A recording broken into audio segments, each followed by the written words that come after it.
The Washington Post today quoted a radio analyst who said the Limbaugh hoo-ha might have boosted his ratings from the claim of 14 million listeners to 25 million. Either number would dwarf the daily audience of, say, this program, which had just under 1.5 million viewers last night, or would dwarf Bill O'Reilly's, which had just under 4 million, or would dwarf even NBC Nightly News, which averaged 9.3 million viewers last week per night. Except the 14 million Limbaugh listeners appear to be closer to just 1.4 million. This is about the different ways radio audiences are counted compared to television ones. In TV, audience estimates are available for every show, every hour, every half hour, every quarter hour, every minute in some cases. If we say this news hour had an audience of 1,486,000 last night, that is the average audience total throughout the hour. 1,486 at 8:09 p.m., 1,486 at 8:42. But in radio, the rating is called the cume. It measures the number of people who listen to a program like Limbaugh's, whether they listen for 1 second a week or for 15 hours a week. And one industry source told us today that the standard way to estimate how many people are listening to a radio show at a given hour or day is to divide the cume by 10. I'm joined now by Variety television editor Michael Schneider, who knows that field and radio very well. Mr. Schneider, thanks for your time tonight.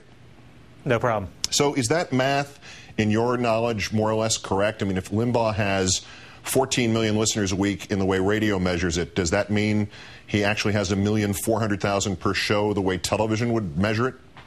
Yeah, it's tough to say because there's no good way to measure minute by minute on radio because radio's not measured the same way TV is. But that sounds like a decent number. And when you think about radio and the fact that there are no real radio networks the way there are television networks, that's still a pretty strong number for a daytime radio show. But, of course, you and I will sit there and we can analyze it and we can say that's a fantastic number for radio, and there's no way of denying that. But people who even are politically conscious people or media conscious people, they may love numbers and they may love ratings and they may love lists and rankings, but rarely does anybody want to do any actual math.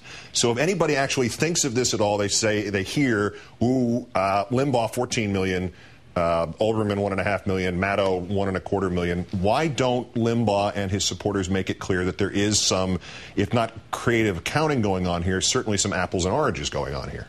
Right. I mean, it's definitely apples and oranges, and I suppose it's not to their benefit to sit down and explain the differences between radio Arbitron ratings and TV Nielsen ratings, because that 14 million number obviously looks a lot more impressive. So, I think it's up to the rest of us to do our homework and make sure we know what a radio rating means. Is this going to change? Because Limbaugh even pointed out this today to a supporter in an email. There are daily ratings taken now in about the top 15 markets, but I have not seen them yet.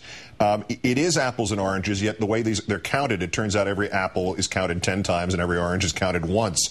Why are the audiences from the two media counted in such different ways, and is it ever going to even out?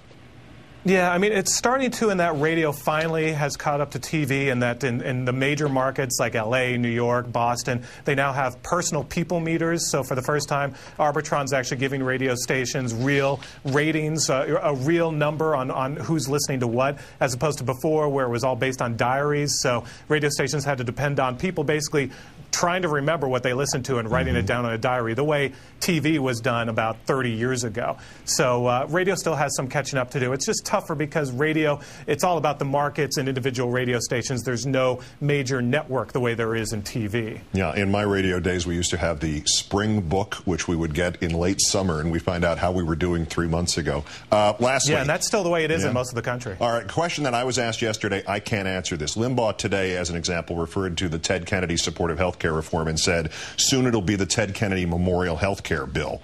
Do advertisers on a show like that worry about bad taste? And if a morbidly obese guy is talking about a man courageously fighting brain cancer and making fun of him, that's in bad taste. Do they care about that, or is just the bottom line the bottom line? Yeah, I mean, I think they know what they're buying. You sort of compare it to the advertisers on MTV knew that they were buying Jackass, so when they tuned in and watched two people pee on each other, they knew what they were buying. Same thing here.